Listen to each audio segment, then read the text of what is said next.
17 первому. На связи. Приступить к служебным обязанностям на заданном маршруте. Как приняли? Приняли. Приступаем.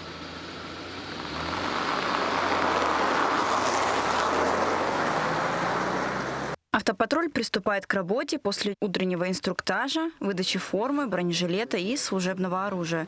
Вместе с напарником Султанбек работает в мобильной группе и патрулирует охраняемые объекты.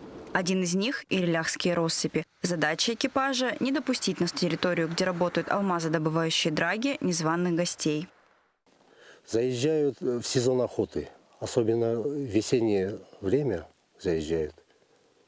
И сложностей нету, но некоторые люди как бы не понимают, что это охраняемый объект. И некоторые понимают, потому что давно здесь как бы охотились они здесь, ну, до этого. Патрулировать охраняемые территории – лишь одна из задач сотрудников Алроса охрана. В штате организации 1500 человек. Они ежедневно следят за порядком и обеспечивают безопасность на десятках объектов по всему Мирнинскому району. Для самых смелых кандидатов, желающих приступить к службе, есть особые требования. Физически и морально устойчивый,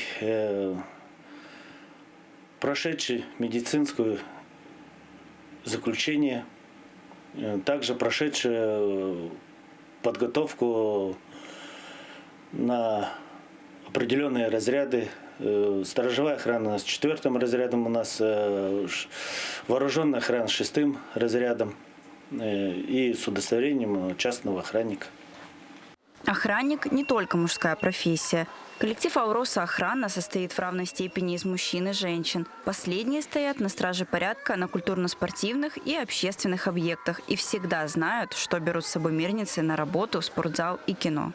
Здесь люди приходят творческие, работают творческие люди, всякие вот эти концерты, праздничные мероприятия. Поэтому у нас каждый день у нас настроение хорошее.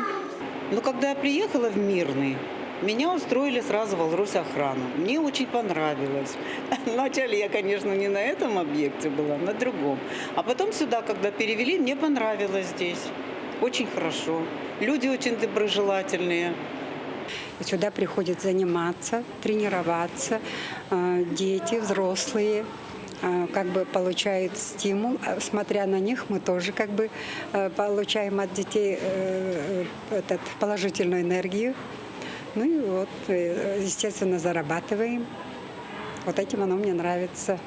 Бдительные охранники Алроса уже 25 лет следят за безопасностью Мирнинского района.